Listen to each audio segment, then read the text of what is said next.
एक जगह पर मैं सुन रहा था, भगवान भोलेनाथ अपना अभिषेक कराने एवरीडे लंका जाते थे रावण के यहाँ, एवरीडे। आप जाते हो मंदिर शिव जी का अभिषेक करने और शिव जी स्वयं आते थे, ले भाई मैं आ गया अभिषेक कर ले। इतना बड़ा वर्चस्व रावण का। वैसे एक बार किसी ने पूछ लिया शंकर भगवान से, बोले प्रभु ये तो ठीक है नहीं कि गुरु जाए अभिषेक करवाने बार बार, है ना, ये इसको आना चाहिए अगर ये भक्त है तो शंकर भगवान पूछने लगे, तुम जानते हो ये कैसा है? बोले हाँ थोड़ा बहुत चर्चा सुनी है इसकी। बोले ऐसे चेला से ये हमारे यहाँ आए, इससे तो बढ़िया है कि हम इसके यहाँ चले जाएं कि ले भैया जल्दी कर हम चले अपने घर। बोले कैसा है ये? बोले आगे बताएंगे तुम्हें कैसा है। कैलाश पर्वत को हिलाता है। एक बार भगवान शंकर माँ पार्वती के साथ बैठे हुए थे, नारद जी ने इसको भड़का दिया कि तुम काहे के, अभी इसी कथा के बाद की कथा है ये, पर प्रसंग चल गया तो अभी पहले कह दे पीछे कह दे, क्या है, बाबा की कथा है, बाबा बड़े भोले प्रसन्न ही होंगे, पहले यही कह दें, पहले यही सुन लो। तो शंकर भगवान ने कहा तुम हमारे इस लिंग को ले जाओ, इसकी पूजा करो, कोई बात नहीं, इसी को समझो और तुम इन्हीं को समझना, पर एक शर्त है। बोले क्या?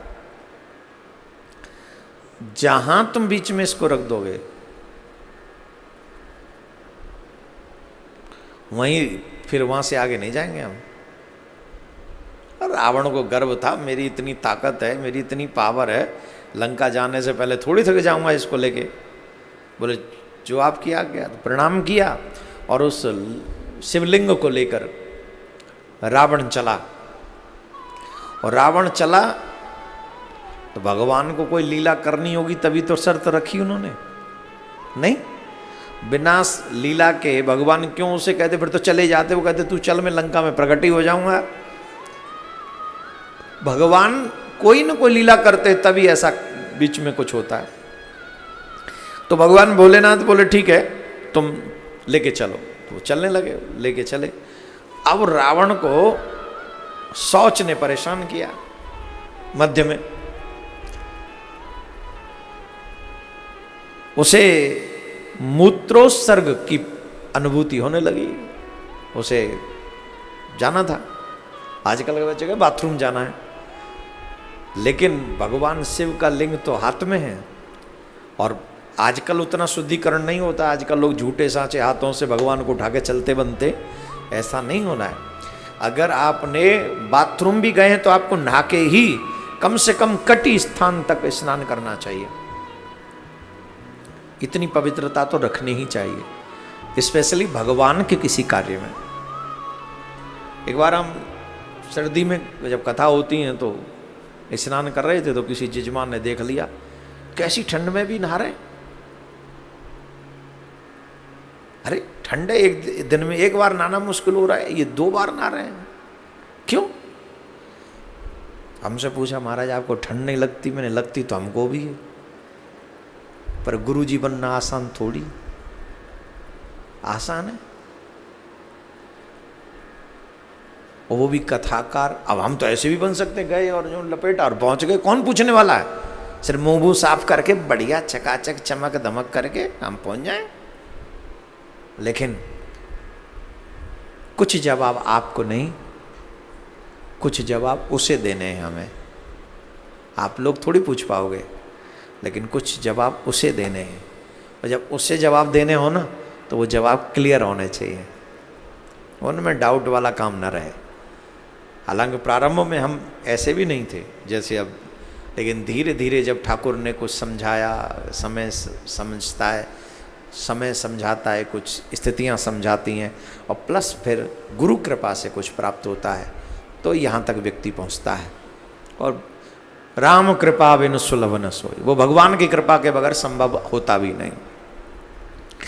तो यहाँ पर बात यह थी कि शौच इत्यादि जाएं तो पवित्रता का ध्यान रखें, वो भी देव के प्रभु के कार्यों में स्पेशली।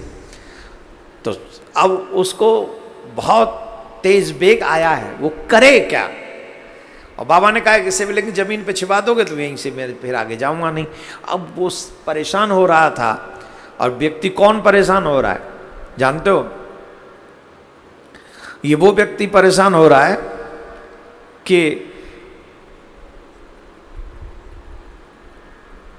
जिसने त्रिलोकी जीत रखी है, जिसने त्रिलोकी जीत रखी है वो अपना बेग नहीं संभाल पा रहा है। वो बेग से परेशान होने पर बेग न रोक सका। सर्व सामर्थ्यशाली रावण, ये भगवान की ही लीला थी कि वो असफल हो रहा था उस कार्य में। तो चारों तरफ दृष्टिगोचर किया, कोई दिख जाए कोई दिख जाए, पर उसे कोई नहीं दिखा। तो फिर अंत में उसे एक ग्वालिया दिखा, ग्वारिया। तो ग्वारिया को बुलाया, बोले भैया एक हेल्प कर दो हमारी। बोले क्या हेल्प चाहिए? बोले हम ये चाहते हैं कि हम अभी आते हैं, तब तक तुम इसे लेके खड़े रहो, ध्यान रखे पृथ्वी पे नहीं छुपाना। ठीक है कर लेंगे, आप जाओ। तो वो गए, उनको ग्वारिया लेके उनको खड़ा रहा। एक मुहूर्त बीतते बीतते रावण वापस नहीं आया। एक मुहूर्त बीतते बीतते वो नहीं आया। तो वो ग्वाला उस शिवलिंग को उसके भार को वो सह नहीं सका, शिवलिंग के भार को। और जब वो नहीं सह सका तो जिसके लिए मना किया गया था वही उस ग्वारिया ने किया कि भैया तू आया नहीं और मेरे से संभल रहा नहीं। तो पृथ्वी पे जब कोई वजन ज्यादा हो जाए तो आप क्या करते हो? पृथ्वी पे रखते हो, रख दिया पृथ्वी पर। फिर वह हीरक में शिवलिंग वहीं स्थित हो गया। वह दर्शन करने मात्र से संपूर्ण अविष्टों को देने वाला और पाप राशि को हर लेने वाला मुनि, वह शिवलिंग तीनों लोकों में वैद्यनाथेश्वर महादेव के नाम से जाना गया। जो सत्पुरुषों को भोग और मोक्ष देने वाला है, यह दिव्य उत्तम एवं श्रेष्ठ ज्योतिर्लिंग दर्शन और पूजन से समस्त पापों को हर लेता है और मोक्ष को प्राप्त कराता है।